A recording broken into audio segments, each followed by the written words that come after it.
Welcome to this episode of the ISF podcast from the Information Security Forum, the leading authority on cyber, information security, and risk management. I'm Tavia Gilbert, and I'm glad to welcome you back to another cutting-edge conversation tailored to CISOs, CTOs, CROs, and other global security pros. In every episode of ISF's media, Managing Director Steve Durbin speaks with rule breakers, collaborators, culture builders, and business creatives who manage their enterprises with vision, transparency, authenticity, and integrity. And he brings that conversation to you, your teams, and your partners. Today, Steve is in conversation with philosopher, author, and speaker Anders Indset. In this conversation, Steve and Anders discuss the importance of leaders engaging in what he calls a self-audit, having the strength and courage to get vulnerable, the importance of listening, and more. And now, Steve and Anders Indset. Anders, thanks very much for joining me. I wanted to talk to you today about leadership and change. Some would say we've got too much of one and not enough of the other. I'm interested in your view on just that to start with. Have we got too little leadership and too much change going on in the world at the moment? Yeah, change, that's a philosophical question if something changes at all. But I think the change is driven by a lot of external circumstances. And therefore, we react, we manage, we navigate. So I think the problem is that we have too little leadership. We have too little vision, guidance, actions taken, and actual thinking. So the change is relative, like it's abstract. So I think we need more leadership. I think then we can also take more control of the change and influence the world that we want to have. Leadership for me, it's all about empowerment. It's about empowering people. It's about empowering teams of individuals. But that requires, it seems to me, a fairly high degree of self-awareness, the need almost for self-audit from time to time. And very few people, it strikes me, are good at that. How do we become, do you think, as leaders, whether in a business context, in a sporting context, doesn't really matter.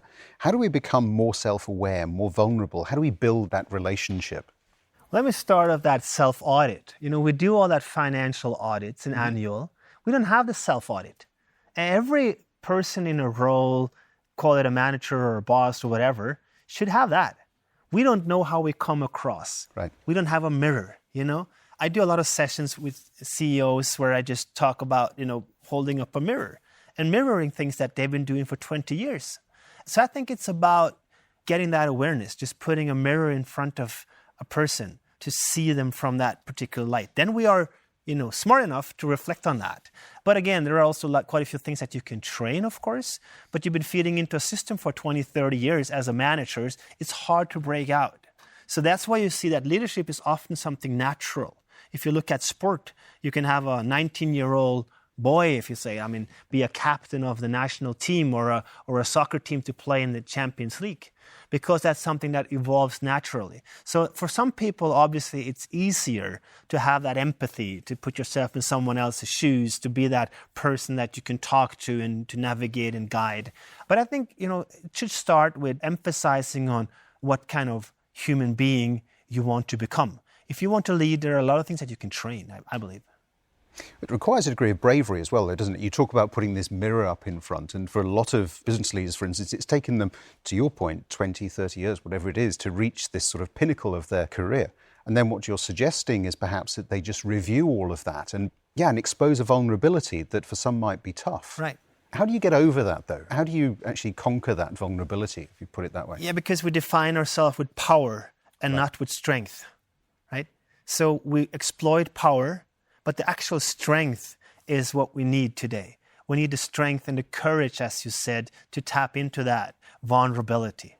The things that we cannot grasp, where relations are created, where trust is created. A lot of people today also don't trust themselves. Mm-hmm. So we just live off trying to look important, trying to fill roles, trying to feed off of external impulses. I think the first thing that we need to do is to develop some kind of trust in yourself, because only then can you also trust others.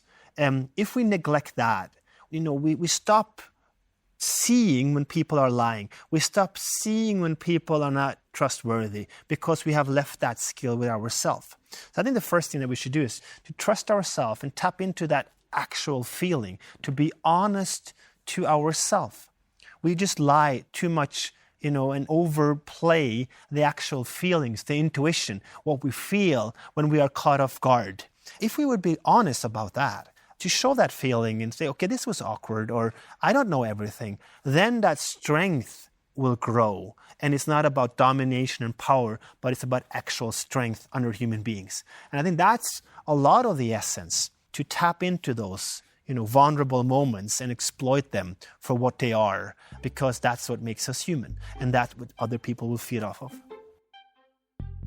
But don't you think there's been something of a dehumanization, if I could put it that way, of the leader? We think about technology. Everything is driven around technology. I'm using an iPad, I'm talking to you with some pre-prepared questions on an iPad. We use our phones on a very regular basis, averaging 8, 9, 10, maybe more hours a day on the phone. Everything has a sense of urgency. And yet what you're suggesting is that somehow we disconnect from that, if I'm hearing you correctly, and take the time to really look much more and think much more. How do we create that space? Steve, I have the feeling you are here. We're talking to each other, right? But I see a lot of zombies. They are answering to answer and just reacting. And this is what technology, it's not just a dehumanization with leaders, it's the whole society that we have built. And this is that bubble, that framework that we have to be something, to live up to something. That this is the hero society where everything should be about feeding into individualism. And in particular here in Europe, I think we're further than that American dream of me first. And this collective approach, what we are doing now is talking to each other. There's a symbiosis of thoughts, and we're reflecting off of that and coming up with answers and things that we can talk about. And I think in Europe, we have the tradition of this collective that we understand that if we want to grow into being a leader, it's all about, leading someone. We can only work together. And that requires that I want to listen to you and try to understand your background, your story, why you see the world, how you see it. Only then can I reflect on my worldviews, meine Weltanschauung, as I say, and I can reconsider that. Or I can manifest it and say, okay, now I understand your point. Now I know exactly why I see the world as I do. And that requires, listening in, being there. And so it's not so much about just taking the time, it's also being conscious in the moment. Listening with both ears. I refer to the giraffe language. The giraffe has a long neck. So let it settle in. Let that, thing that comes in here go down to the heart. The giraffe has also a very big heart before it gets back up to your mouth and you speak it out. So you should have that little moment to think about, okay, this is actually how I see it, not what I think would, sound good to you. And I think that is the time that we need, just to settle in on that. What actually do you mean when you use that word, and how do I see that? And that's a lot to do with being conscious in the moment. I think one of the biggest challenges, certainly, that I've found during the coronavirus pandemic, the lockdown particularly, has been that, I certainly have been forced to communicate with people on screen. And when you talk about having the time to get to know people, to understand, to listen, very often you have to deal with just sheer exhaustion. There's always been this tendency to build back-to-back meetings because it's easy, right? It's simple. We just move on. I mean, how hard can it be? And one of the things that I certainly noticed that I missed the most, because I used to travel a tremendous amount, was that space. The time when on an aeroplane, for instance, you can just tune out and you can just think about whatever it is that maybe where you're going, what it is that you're going to be doing. And I think a lot of people have found themselves in that position where there's this sense of grief. They've lost something. And they're really trying to recapture that because they know that they're missing it, but they don't know how now to get it back, because every day is constantly about the screen, about that form of communication. How do people deal with that at both a philosophical level? Because I think that's where it has to start. You have to think about it, right? And then at a very much more practical level, given that certainly in certain countries, we're seeing returns to lockdowns, whether they be local, whether they be national, who knows? Well, first of all, it's not just about getting onto the airplane and having that free space. It's like people are longing to get out and leave husband and children behind and get back to the office. I mean, people are starving and really looking forward to get up tired at 5 o'clock in the morning and going into the London rain and just forcing yourself into some kind of office that you can have that spontaneous moment at the coffee machine, right? Mm-hmm. The whole illusion of home office turns us from Zoom to zombies. Mm-hmm. It's very exhausting, and it takes all the tasks that you used to do and put them in an evening. And in a KPI-driven world, the productivity drops. And what do you do about that? You take all the tasks and put it in your spare time so you don't have that transparency. That's a very dangerous development. So what people will see is that for a short period of time, the illusion of increased productivity, well, in the long term, it turns out maybe the productivity is decreasing, and companies will want to have people back in some kind of office space. So that's a natural reaction of illusions of things happening very fast. We were on the path to home offices. Now it came rapidly. Now it's going to be a counter reaction. I think we need that particular thing, that spontaneous moment, those physical moments in order to, even to survive. We cannot just be digital being sucked into those devices. And I see it as a very, very dangerous development amongst children. The addiction is going up. Porn addiction, gaming addiction, social media, just looking for likes and shares. That's how the outside world is defined. We have infantile boys with 20, hardcore addicted porn addicts who had never had a sexual relationship in their life. We have problems with particularly men 30 to 40 years old. You can look at Scandinavia. They have a year and a half maternity leave as fathers. They're rich countries. Everything seems on the outside really, really good. But if you look behind the curtain, you will see they're taking antidepressant drugs. They don't have any friends anymore. They don't have any deep, meaningful talks with other guys.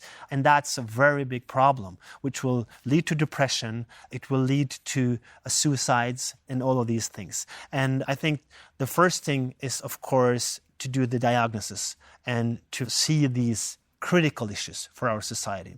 And then I think coming back to your question is that we need to start the conversation. We need to talk about these topics in length, in depth, to find out how we can include people into the conversation, suck them out of the screen. I mean, it's basically taking all the measurements to fight drug addicts and to figure out how to get meaning back in life when you have run into some kind of addiction. We are all driven by recommendation engines. We are already, even though the artificial intelligence is fairly simple at times, we are all driven by it.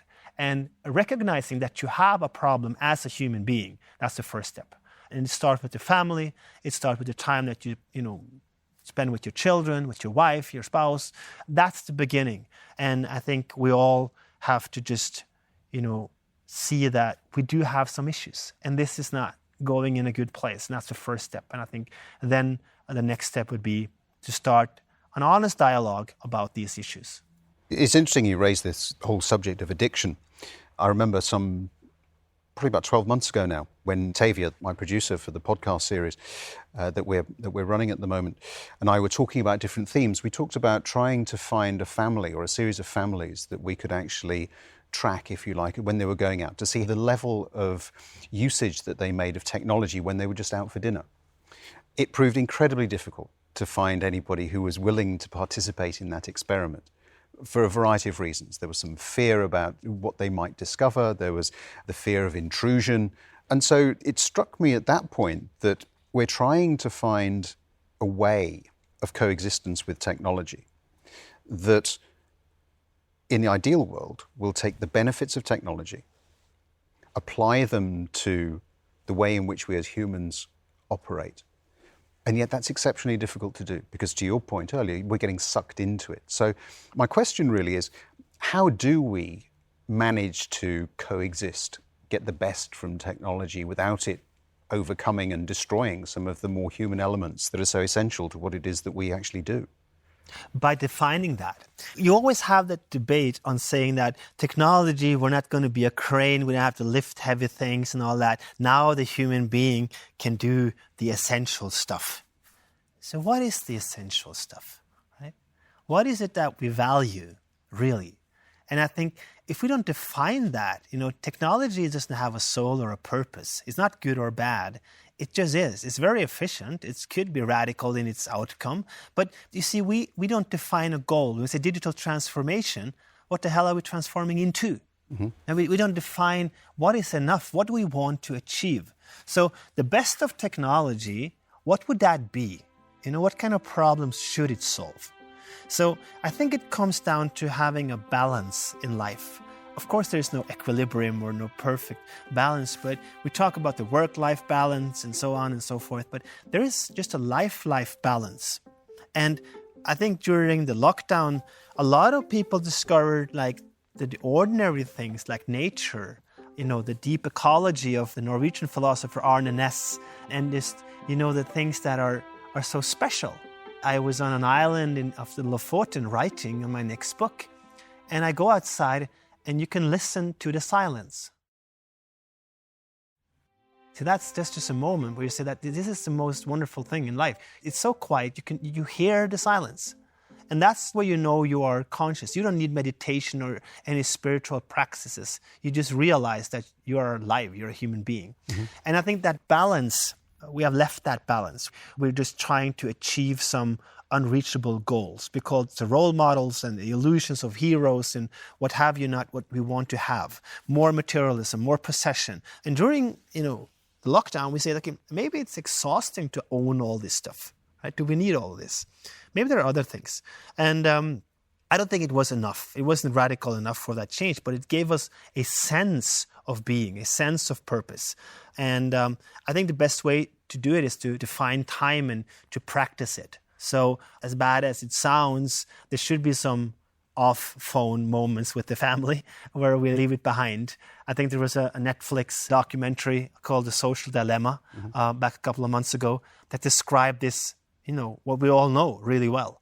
And I think the way forward is, as I said before, is to first realize that we have an issue and then to figure out what are the things that we can do to solve it. If we actually want to solve it, then we'll find ways.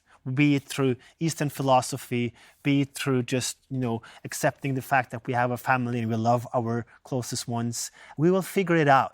But the first part, just getting out of that reaction mode, getting out of that, doing, just reacting to impulses and see, I have a problem. And then trying to figure out what is my solution. It's certainly different to you than it is to myself. But that's why we want to have a balance between the outside-driven world and the inside world. And we have neglected the fact that we have an inside world, that there is something that makes us human. And I think we need to get that in some kind of balance or to strive for balance. So let me put that into a business context then. So because there will probably be some business leaders listening to this, I hope there are. And they're sitting there probably thinking to themselves, okay, I get that. I get it in the personal environment, perhaps in the family and so on. But at the end of the day, I'm trying to run a business. How can I take some of those things and bring them into the business world? Make them come alive for the people that work with me in trying to meet the objectives that we've got to try to keep the lights on, to feed people, all of those things. What's the sort of the key elements of advice that we can give those people who are perhaps struggling with how to go forward? Well, the first thing that I do, Steve, is that I ask this person, why does that contradict with your business goals? Let's try to work on that, right? And then that's the same thing as saying, okay, being profitable is not contradictory to being sustainable today. Right. Right? Being a human being in the organization, coping with people, does not make you less profitable. Acting on a role, being a robot, being a jerk, that does not make your numbers go bad. There is no failure in business just because you're nice, just because you're a human being, just to show that you're vulnerable. And I strongly believe that. And in fact, it shows that it's the opposite. It's a contradictory. It's if you start to take care of your people, they don't join you for the money, they will leave you for the money. If they join you for the realness, the essence of your vision, the problem you want to solve, they will stick with you through bad times, right?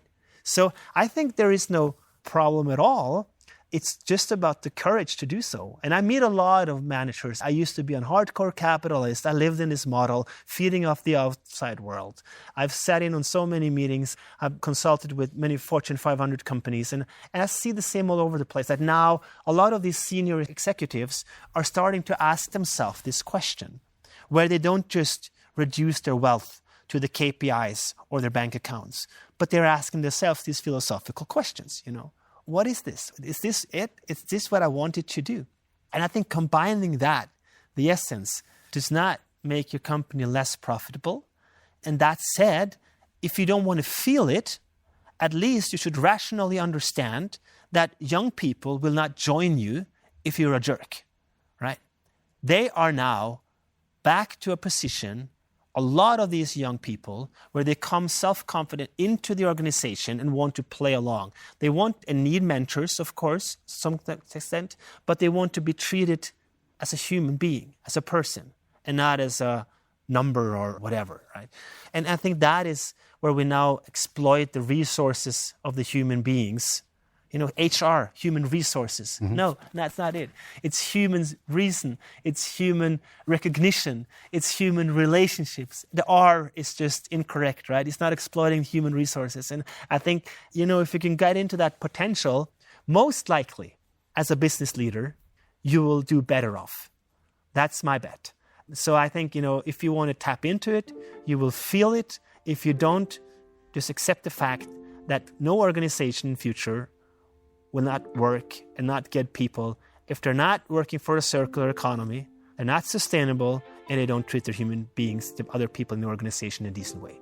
Those are the basic facts that people want to work for you. So I think it's a good thing to spend some time to think about it, at least. Also for the leaders that don't accept it. Some great insights there. Anders Indset, thank you very much indeed. Thank you so much. Thank you. We hope the conversation with Anders Indset inspires you to listen more closely to silence, to have the courage to look in the mirror and engage in your own self-audit, and to consider where you can allow more vulnerability and empathy in your life and your work. In our next episode, Steve will be in conversation with Dr. Hannah Fry, a researcher in the patterns of human behavior, particularly behavior in an urban setting. In this conversation, Steve and Hannah discuss the challenge and imperative of communicating across demographics with simplicity and clarity, the power of storytelling, the moral tensions inherent in data mining, and more. Here's a preview of that conversation. Really, the tension here, right, is that there is this often conflicting battle between innovation, between wanting to understand how people work, wanting to improve science and medicine, wanting to get a better data-driven and evidence-based view of the world and of our future. And that is often in conflict with the rights of an individual and the privacy that I think we should all be well entitled to. We look forward to bringing you the full interview. In the meantime, we invite you to tune into our catalog of video and podcast episodes, all of which you can find at securityforum.org. If you feel like today's conversation was of value, you can subscribe to the audio feed wherever you get your podcasts, and we'd be so grateful if you'd recommend us. Growing our subscriber numbers helps us reach new audiences and helps us continue to bring you these timely discussions. You can always join in the conversation on our LinkedIn page at linkedin.com/company/information-security-forum, or get in touch directly through our website, where you can also download ISF's research, practical tools, and guidance related to discussions like these. The ISF podcast is produced by Talkbox and Tavia Gilbert. Music by Alexander Filipiak.